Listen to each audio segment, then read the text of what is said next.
সরকারই ভালো ছিল, মাস গেলেই 1500 টাকা করে পেতাম। 3000 টাকার প্রয়োজন নেই। নতুন সরকারি 3 মাস হয়ে গেল, এখনো টাকা পেলাম না অন্নপূর্ণা ভান্ডারে। এদিন শীতলকুচির বিডিও অফিস চত্বরে লাইনে দাঁড়িয়ে মনের ক্ষোভ প্রকাশ করলেন মহিলাদের একাংশ। সোমবার শীতলকুচির বিডিও অফিসে অন্নপূর্ণা প্রকল্পের টাকা না পাওয়া বহু মহিলা স্ট্যাটাস চেক নিয়ে জন্য ভিড় করেন। দীর্ঘক্ষণ লাইনে দাঁড়িয়ে নিজেদের সমস্যার কথা জানান তারা এবং ক্ষোভ প্রকাশ করেন। এদিন বিডিও অফিস চত্বরে প্রচন্ড রৌদ্রে দাঁড়িয়ে মহিলাদের ভিড় লক্ষ্য করা যায়। মহিলাদের অভিযোগ, কেউ প্রথম মাসের টাকা পেলেও দ্বিতীয় এবং তৃতীয় মাসের টাকা পাননি, আবার কেউ দ্বিতীয় মাসের টাকা পেলেও তৃতীয় মাসের টাকা পাননি। এমন অনেকে রয়েছেন যারা 3 মাস ধরে অন্নপূর্ণা প্রকল্পের কোনো টাকাই পাননি। টাকা না পাওয়ার ক্ষোভ বাড়ছে বলে জানান মহিলারা। তাদের একাংশের দাবি, আগের সরকারের সময় মাসে 1500 টাকা করে পেলেও অন্তত সেই টাকা নিয়মিত হাতে আসতো। তাদের অভিযোগ, নতুন সরকার অন্নপূর্ণা প্রকল্পের টাকা দেওয়ার আশ্বাস দিলেও এখনো অনেকের অ্যাকাউন্টে টাকা ঢোকেনি।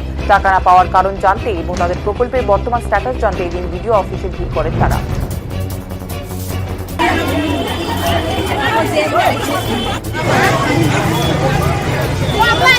টাকা পেয়েছিলাম, আমার ভাই মমতা থাকতে পাইছিল তাই আমি দিকে চাই।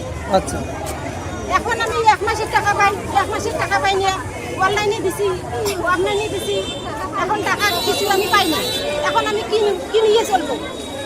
আগে আমি 1500 করে টাকা পেয়েছিলাম, ওই টাকা দিয়ে বাচ্চা কাছে কাপড় চোপড় করছিলাম, খরচাও করছিলাম। এখন আমার কিছু নেই, এখন আমার কি হবে? এই সরকার আমার কিছু নেই, এই সরকারে আমার দরকার নেই তো, আমাকে কিছু দেয় না। এই সরকার দরকার নেই, এই সরকারের দরকার নাই, আমাকে কিছু দেয় না। কোন সরকার?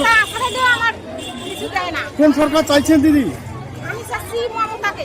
মমতাকে চাইছেন? সরকারে ভালো। কেন মমতাকে চাইছেন? আমাকে 1500 টাকা দিছিল, আমার ওইটাই ভালো। আমার 3000 টাকা দরকার নাই। কি নাম দিদি আপনার? বাড়ি কোথায়? আমার বাড়ি দূরে দাঁড়িয়ে আছেন, কি উদ্দেশ্যে দাঁড়িয়েছেন, কেন দাঁড়িয়ে আছেন? অন্নপূর্ণা ভান্ডারে পাই নাই, তার জন্য দাঁড়িয়ে আছি। আমি ক মাসের টাকা পেয়েছেন? এক মাসও পাই নাই। কেন পাননি, কি কারণে?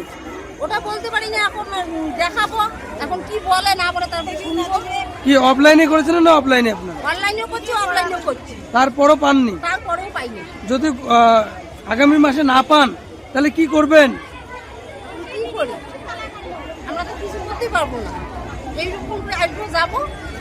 গভর্নমেন্ট বলেছে যাদের ভোটার বিড হয়েছে, যারা ইনকাম ট্যাক্স দেন, যাদের মান্থলি ইনকাম অনেকটা, তারা পাবে না টাকা।